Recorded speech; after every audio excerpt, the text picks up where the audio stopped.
के यो केवल दिदीभाइको कथा हो? तिमीलाई सबैभन्दा बढी कसको माया लाग्छ? बाइको। कहिलेकाहीँ एउटा टेलरले फिल्मको कथा मात्र देखाउँदैन, उसले एउटा प्रश्न पनि छोडेर जान्छ। हामीले फरक मानिसलाई साँच्चीकै फरक भनेर स्वीकार गरेका छौँ त?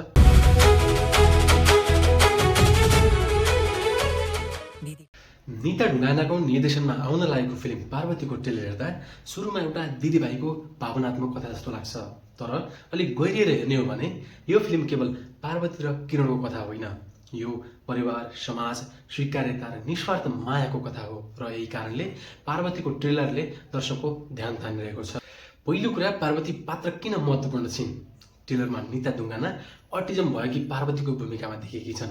यहाँ सबैभन्दा रोचक कुरा के छ भने फिल्मले पार्वतीलाई केवल समस्या भएको पात्रको रूपमा मात्र प्रस्तुत गरेको देखिँदैन, बरु उनको आफ्नै संसार छ, उनको आफ्नै भावना छ, उनको आफ्नै तरिकाले मानिसलाई बुझ्ने, माया गर्ने क्षमता छ। तर समस्या पार्वतीभित्र मात्र छैन, समस्या उनलाई बुझ्न नसक्ने समाजमा पनि छ। ट्रेलरले यही कुरा निकै बलियो ढङ्गले उठाएको देखिन्छ। अनि आउँछन् किरण। अशोक दर्जीले निभाएको किरणको पात्र ट्रेलरको अर्को ठुलो शक्ति हो। किरणका लागि पार्वती केवल दिदी होइन, उनी उसको संसारको एउटा महत्त्वपूर्ण हिस्सा हुन्। समाजले पार्वतीलाई जसरी हेर्छ किरणले त्यसरी हेर्दैन। उसका लागि उनी फरक होइनन्, उनी त केवल उसकी दिदी हुन्। र एउटा यही भावनाले ट्रेलरलाई निकै शक्तिशाली बनाउँछ, किनकि कहिलेकाहीँ समाजले हजारौँ प्रश्न सोधिरहेको हुन्छ, तर एउटा सानो भाइको मनमा भने एउटै उत्तर हुन्छ, उहाँ मेरी दिदी हुनुहुन्छ। ट्रेलरको सबैभन्दा पीडादायी पक्ष समाज। तेरा छोरछोरीलाई मैले जानेको छु। अब कुरा गरौँ ट्रेलरले उठाएको सबैभन्दा गम्भीर विषयको, अटिजमलाई नबुझ्ने समाज। ट्रेलरका केही घटनाले देखाउँछन् कि फरक व्यवहार गर्ने व्यक्तिलाई समाजले कति सजिलै गलत अर्थ लगाउन सक्छ। जिस्काउने, अपमान गर्ने, गलत आरोप लगाउने र अन्ततः दोष पनि त्यही व्यक्तिमाथि थोपर्ने। यहाँ फिल्मले एउटा गम्भीर प्रश्न गर्छ, गल्ती पार्वतीको हो कि उनलाई बुझ्न नसक्ने हाम्रो सोचको? र मलाई लाग्छ पार्वतीको मुख्य द्वन्द्व यही छ। निता ढुङ्गानाको अर्को परीक्षा। पार्वती निता ढुङ्गानाका लागि अझ विशेष फिल्म हो, किनकि उनी केवल कलाकार मात्र होइनन्, उनी फिल्मकी निर्देशक पनि हुन्। फिल्मको कथा उनको अवधारणामा आधारित छ र स्क्रिप्ट शिवम अधिकारीले लेखेका छन्। अर्थात् क्यामेराको अगाडि पार्वती बनेर अभिनय गर्नु एउटा चुनौती हो, तर क्यामेराको पछाडि बसेर त्यही पात्रको संसारलाई सही ढङ्गले प्रस्तुत गर्न सक्नु अर्को ठुलो चुनौती हो। विशेष गरी अटिजम जस्तो संवेदनशील विषयमा फिल्म बनाउँदा भावनात्मक दृश्यलाई केवल रुवाउने माध्यम बनाउने खतरा हुन्छ। अब मुख्य प्रश्न यही हो कि पार्वतीले भावुकता र वास्तविक संवेदनशीलताको बीचमा रही सही सन्तुलन कायम गर्न सक्छ? ट्रेलरले भने आशा देखाएको छ। अशोक दर्जीका लागि पनि ठुलो भूमिका। अशोक दर्जीलाई हामीले मुख्यतया गायकको रूपमा चिनेका हौँ, तर पार्वतीमा उनले किरणको चरित्र निभाएका छन्। र ट्रेलर हेर्दा उनको भूमिका केवल दिदीको वरिपरि घुम्ने भाइको मात्र होइन जस्तो देखिन्छ।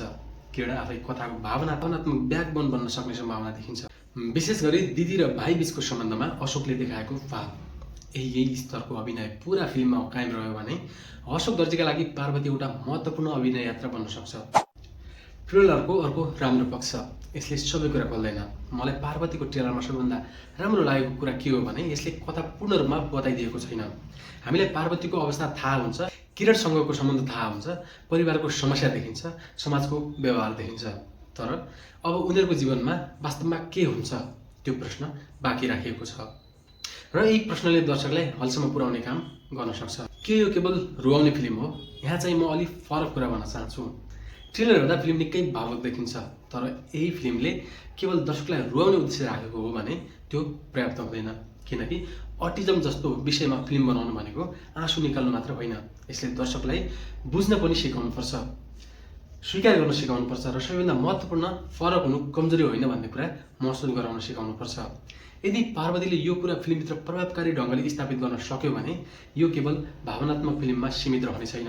अनि शीर्षक पार्वती, शीर्षक पनि निकै अर्थपूर्ण छ, किनकि फिल्मको केन्द्रमा पार्वती नामकी पात्र छिन्।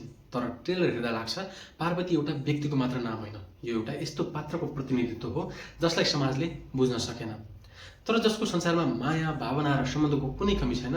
र यही कारणले फिल्मको शीर्षकले नै कथाको भाव बोकेको छ। अन्तिम कुरा, फिल्मबाट के अपेक्षा गर्ने? पार्वतीको ट्रेलरले तीनवटा कुरा बलियो रूपमा स्थापित गरेको छ। पहिलो, दिदीभाइको सम्बन्ध। दोस्रो, अटिजमप्रति समाजको गलत बुझाइ। र तेस्रो, परिवारले आफ्नो प्रिय मान्छेका लागि गर्ने सङ्घर्ष। फिल्ममा निता ढुङ्गाना, अशोक दर्जीका साथै दिपाश्री निरौला, शिरु विष्ट, राधिका कणेल, राज पङ्गेनी शर्मा, राजेन्द्र नेपाली र आशा पौडेल लगायतका कलाकारहरू छन्। तर फिल्म सफल हुन्छ कि हुँदैन भन्ने कुरा एउटा कुराले निर्धारण गर्नेछ। यसले दर्शकलाई केवल रुवाउँछ कि केही सोच्न पनि बाध्य बनाउँछ र पार्वतीको ट्रेलरले भने सोच्ने ठाउँ प्रशस्तै दिएको छ। त्यसैले यदि तपाईँले ट्रेलर हेर्नुभएको छ भने कमेन्टमा एउटा कुरा भन्नुहोस्, पार्वती र किरणको सम्बन्धले तपाईँलाई कस्तो महसुस गरायो?